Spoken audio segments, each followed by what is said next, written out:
Good morning. Hi, everybody. Welcome to a new semester, Chem 103 at Harper College. A little different this year, as you know. So today I thought I would just kind of go through the general layout of the course, how Blackboard is set up, what kinds of things you have to do, what you can expect from this semester.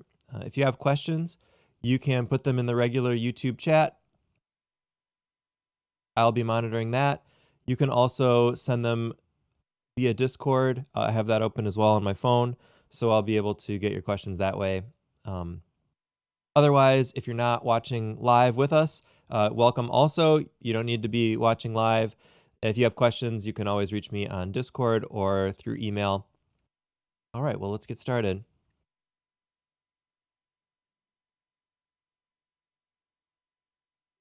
So my name's Joe, and I will be your instructor for this class. As you know, we're online this semester, and that includes labs for the first time. So this is the first time I've done a full semester of all online labs. Last semester, we did in-person labs for a little over half, and then we got sent home. But I think we're well set up for it, and I think it's going to be okay. So you see behind me here, the Blackboard shell. Hopefully you've had a chance to access this, poke around a little bit. First off, you can see it's the very first announcement here. You have to pick up a kit for the lab supplies. So those kits are going to be given out at Harper this week and next week. It's Monday through Thursday this week, or sorry, Tuesday through Friday this week and Monday through Wednesday next week, anytime from 10 to 7. You pull up in the front by that big like round lecture hall type area, the main entrance that's facing Avante, not the one with the fountain, but the one that's like to the right, a little bit to the east of that. And there's a link to the map here if you're not sure where that is. You can just come in, call that number, and one of us will come out and give you your kit. I'll be there on Friday evening and Monday evening, but you don't have to come when I'm there. Just go whenever is convenient to you, and somebody will get you your lab kit. There are a few things in the kit that are like glassware that are not yours to keep. So we'll have a return of some sort at the end of the semester also, and then there will be the supplies for the labs. If you can't get the labs at all this week or next week, you're like out of town because you thought it was going to be all online and you didn't realize you have to come to campus, that's okay. Just let me know. We'll work something else out. We can kind of move around some of the labs so that you can do them when you get back. If you're not going to be in town for the entirety of the semester and there's just no way you can get that kit, again, let me know. I think we can probably work that out as well. So please pick up your lab kits so that you can get started with the lab. The way that the labs will work, I'll show you when we get to the schedule, but you'll need that kit for the first lab, which is going to be this week and next week is the first module. All right, so the first place always to go in Blackboard is to check out the syllabus and the schedule. So let's take a look at that here.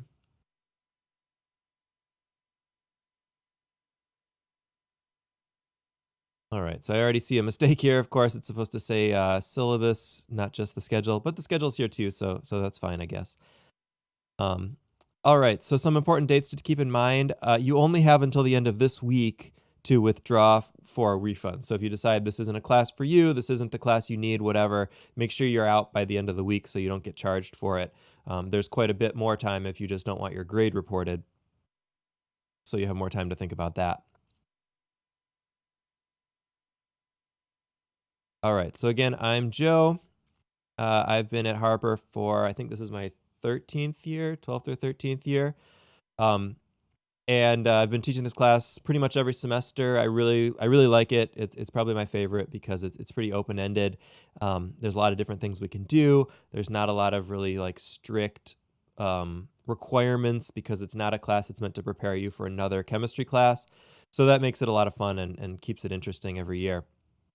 The best way to get in touch with me is probably via Discord. So if you haven't had a chance to download that and set that up yet, there is an invite link on Blackboard. If that's not working for you or something, let me know.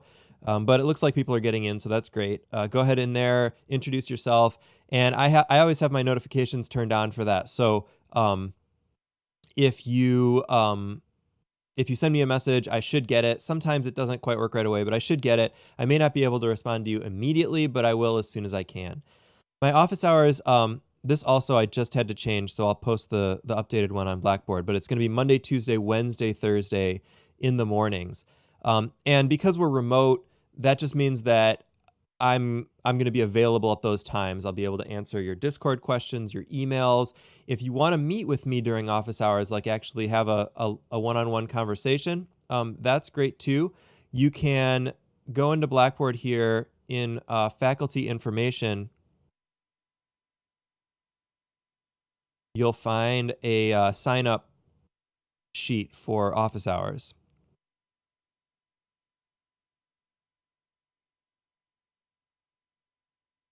So heading down here, you'll see this thing pop up here.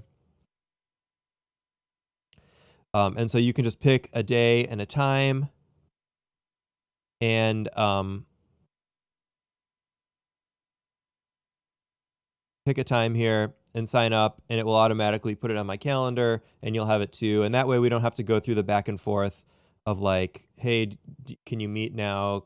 What time back? And then eventually settle something. So you can just sign up for one of those if you want a spot, and I'll plan on being online. This is the link to my WebEx room, so that's where all the office hours will always be. You just click that, and it should bring up, it might make you install something, but then it's like a video conferencing software like Zoom, but this is just what we use at Harper. So that's a quick and easy way to meet me. If those times don't work for you, I have other times available. I can meet in the evenings. I'll find time to talk with you. So in those cases, just send me an email or a message on Discord, and I'll be happy to find a time to meet with you. All right. So this course, here are some of the outcomes and the goals. The most important things to know about this course, it's recommended for non-science majors. So this course is not a prerequisite to other science, specifically chemistry courses. So if you know for your degree program that you're eventually going to be taking or needing to take general chemistry or organic chemistry or anything like that, this is probably not the class for you. We do some fundamental chemistry stuff, but we don't like prepare you for more advanced chemistry. So this class is really meant to just be a one semester lab credit, science credit.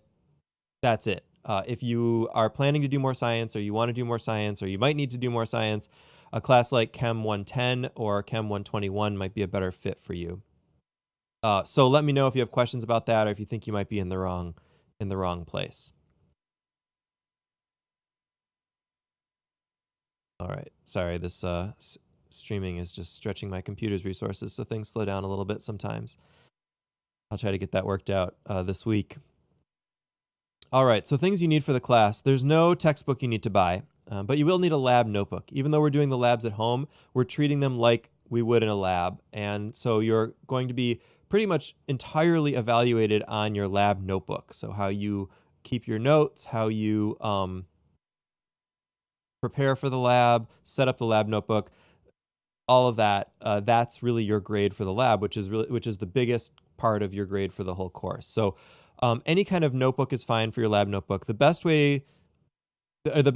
kind that I know of that I like are the composition books. They're bound, they're cheap, they stay together, they're pretty durable, and you can't rip pages out of them. So that's generally what I recommend. But if you have something else laying around, especially because we're at home and you don't have to be bringing things back and forth to lab, any kind would be fine. You can also keep a digital notebook. In lab, I recommend against that, just because if you have an iPad or a computer or something in lab with you, it tends to get, there's a risk that it's going to get ruined, like something will get spilled on it or whatever. At home, that's not so much of a risk. So, that's fine if you want to write on a tablet or something like that.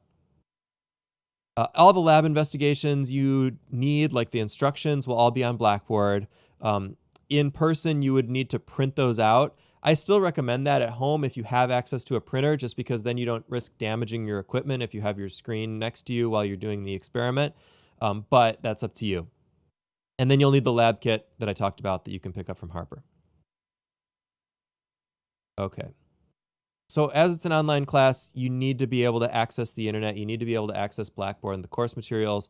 The other kind of specialty thing that you are going to want for this class is some way to get written stuff from your lab notebook into PDF format. So you can scan that on like a traditional scanner if you have one of those. But I think most people just use their phones. The Notes app that's built into all iPhones can scan to PDF. Other phones, I like an app called Simple Scanner that I use. It's a free app for Android phones. Just find any kind of scanner app that can scan to a PDF, and then you can upload that PDF file to Blackboard, and that's how you'll turn in most of your work that isn't done on Blackboard initially. And then you may want some kind of reference, access to reference material about the chemical concepts, like for studying, for preparing for quizzes. There's a lot of stuff available freely online for that. If you have some old textbook laying around, some chemistry textbook from a sibling or a parent or something, that should be fine. Otherwise, this one I've linked, Chemistry, Life, the Universe, and Everything from Michigan State, is a freely available online textbook that might be helpful. We're not going to follow a textbook like chapter to chapter. It's just for your own reference. All right. So taking a look at the grades here, you can see that it's a little different from a traditional chemistry class. You'll notice there's no exams because of we did usually have a couple exams in the in-person format, but with the move to online and everything else that's going on, I just didn't feel like that was the best way to assess your work in this course. So the only thing that really tests on those basic concepts are the quizzes, and that's really only 15% of your grade. So most of your grade is going to be based on the work that you're doing, completing the labs, keeping a good lab notebook, participating in discussions, completing online activities. There will be a final research project and an article portfolio. And so that should make it pretty clear how you need to get the points and how you need to what you need to do to be successful in the course. You need to make sure you're completing all the activities, doing the labs, and doing good work on all of that stuff. And that's where you're really going to focus your efforts rather than like memorizing things to study for an exam. Most people like that. Most people find that helps them to be successful in the class, but you do have to recognize that that's different from a regular class. So if you're the sort of person who just like knows a lot of stuff, and so it's easy for you to just do well in classes because you just show up to the exam and kind of do fine, that's not going to work in this class because we're not going to have those exams. So you really need to focus on getting the other work done as it comes up. And I think I've set it up so that it's not too much work. It won't overload you too much. I know everybody has a lot going on right now, and I've set up the course with that in mind. All right. So just to kind of describe some of these categories for you, activities are kind of like worksheets that you work through on Blackboard, and we'll start those. There isn't one for this first module. Those will start in the second one in a couple weeks.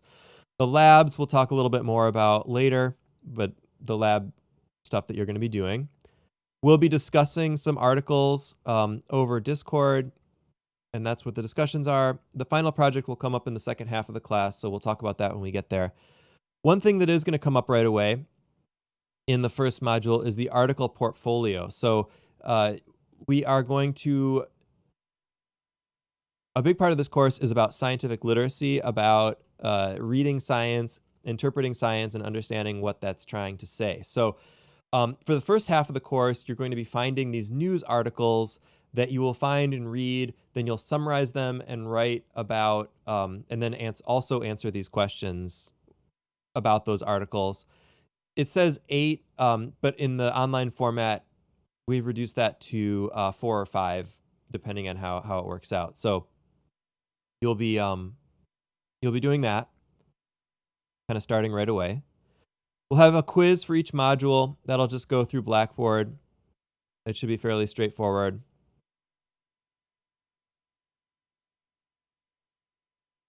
Let's talk a little bit about makeup work and deadlines. So if we go back into Blackboard here, you'll see that the course is set up in a series of modules.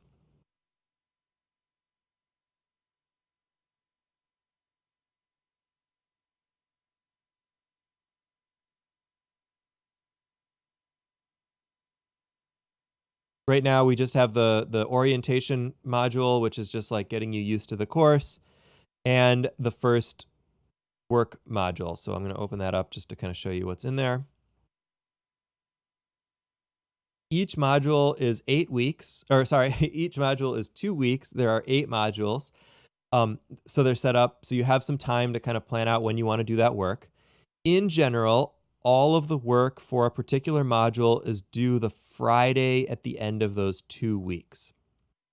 All right, so you'll notice here the various work for this first module is due Friday the 29th, just before midnight. And the reason for that due date, a couple things. One, I know technically if we did this in 2-week formats, and I know a lot of classes are set up so that stuff is due on Sunday nights. So I just wanted to change it a little bit, so not everything is due on the same night for you. Also, I am trying to balance my own workload a little bit, so I don't want to be up answering questions late on Sunday nights all the time. So this way, it keeps everything due on Friday during a work day. And then also, it just gives you a break. If everything's due on Friday and then the next module doesn't start until Monday, then you have a real weekend where you don't have to do anything for this course. Now, that said, deadlines in this course are they're there to help you manage your time. They're there to help me not have too much of an overload of grading and so forth, and getting you your feedback that you need in a timely manner. But they're not absolute set in stone. If you miss something, it's not a zero for the entire year. Anything that is some sort of an activity that you can do at a particular, that isn't exactly time dependent, I will accept it late, assuming that you ask and that it's not like constant with everything. I want you to be successful in this course. I don't want to just cut things off at the deadline and give everybody zeros. So if you miss a due date, if something comes up, if you're sick, if you're, whatever, and you can't get the work done that day, then just let me know and we'll figure it out, and we'll try to get it done later. The most important deadlines are for the at-home experiment proposals, because I have to approve those proposals before you can actually do the experiment. So I need time to be able to do that. And then the quizzes, because after the quiz is done, I'm going to come online and review the quiz with you, kind of go over all the answers. So I want to make sure that those are done in a timely manner, because they kind of have to be to keep the course going. Other things, if you need more time, that's fine. So for each module, you'll have a series of activities. So like things you have to do, like in this case, it's a lab safety video and some readings. And then you have assignments, things that you have to complete. There's going to be a lab safety quiz, which I have to edit that a little bit because we're not on campus. I think there's an on-campus question in that. So I will try to fix that.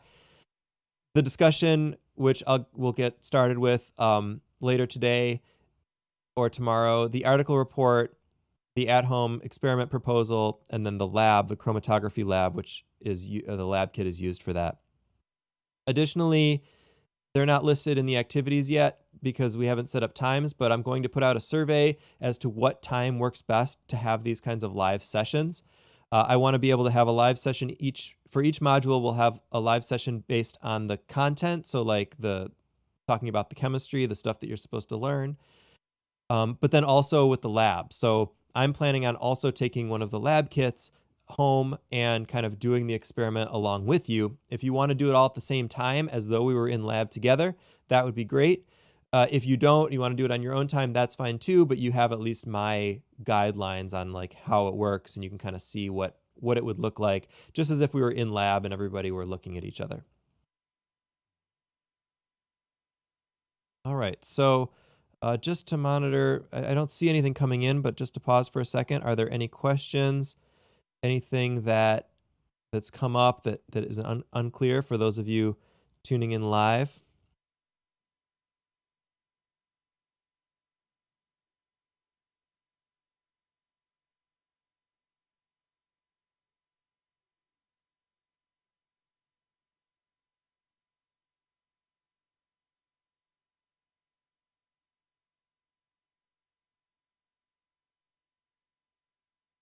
All right. I'm not getting anything. But let me know if something comes up. Okay. So, oh, there we go. Thanks, Josh. At least it's good to know that it's working. So that pretty much is the layout of the course. There are some separate videos you'll find on Blackboard detailing some of the individual assignments. So like how to complete an article report, how the at-home experiments are working, how the lab is going to work at home, keeping a good lab notebook. So I would encourage you to watch those videos. I believe they're in they're either in this activity section or the orientation section.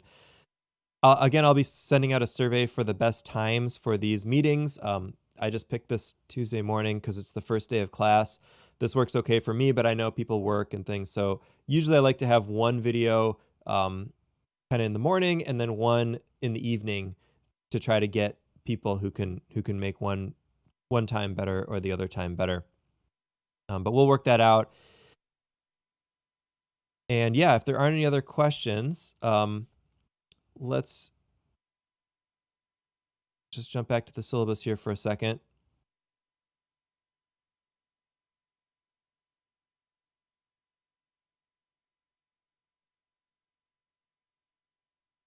So while we're talking about, or while I've got this here, let's just talk about grading of labs, since the grading criteria are the same as they were for on campus, but you're going to be doing it at home. So basically, each lab consists of 3 parts. There's the pre-lab, what you would normally prepare before coming into lab.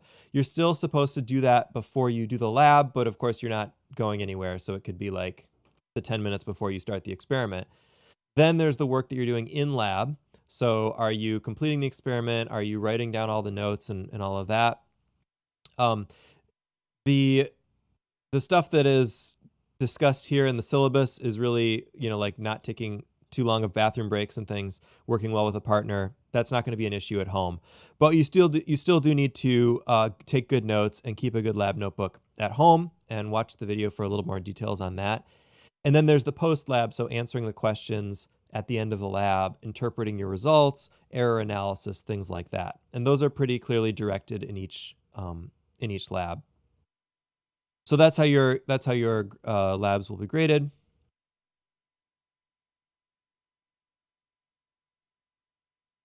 All right, so we should talk for a second about academic honesty. It's been a major issue at the college, as you can probably expect with the move to online. The temptation to cheat is so much stronger when you are right there on your computer at home. Luckily in this class, and another reason why we're not having exams, we can assess that learning in different ways through different types of activities. So I'm not as worried about cheating. I'm not as worried about you looking stuff up. There just aren't those types of assessments in this class. You're not going to be sitting and doing a test where you have to remember a bunch of random stuff. What I do notice sometimes in this class, and what I do want to warn you against, are first falsifying information, which is a form of academic dishonesty. It's a form of cheating. And how that usually takes an effect in this class is not actually doing the experiment, but writing it up as though you did it, or copying data from someone else without permission. It's kind of also in this unauthorized collaboration. So make sure that you're actually doing the work, your own work, and that you are that you're not making things up. So for example, if an experiment doesn't go well, sometimes there's a temptation to, like, you knew what it was supposed to do, so you write it up and answer the questions as though it did what it was supposed to do. That's not what we want. You don't lose points if the experiment doesn't go well for you. I'd rather you write about what actually happened, even if what actually happened wasn't what you were expecting or wasn't the correct result. Because again, science is messy. It doesn't always work. There's other variables, there's other things going on that can mess with your results. And I want to know about that. I want you to analyze those things that happen.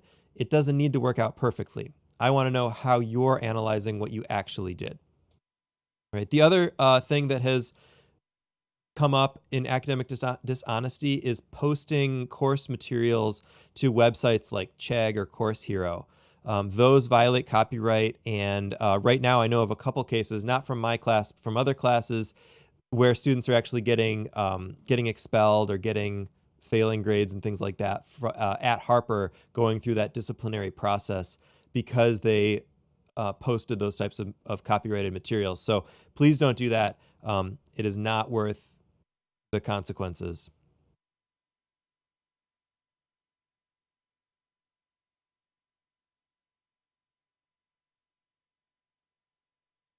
All right. I've gotten a couple emails about accommodations through ADS, which is great. I will definitely work with you and with them about that.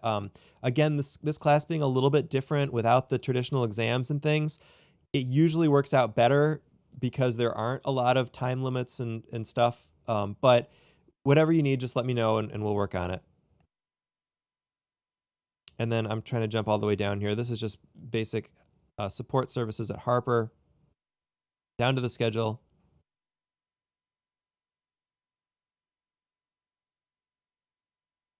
So you can see that each 2-week chunk, each 2-week module, there will be some topics that we'll be talking about. You'll have some lab work, and then you'll have the assignments due, generally always on that Friday. The For the lab work, the at-home experiment proposal is separate from the kit labs, but you can use the stuff in the kit if you want, like the beaker, the graduated cylinder.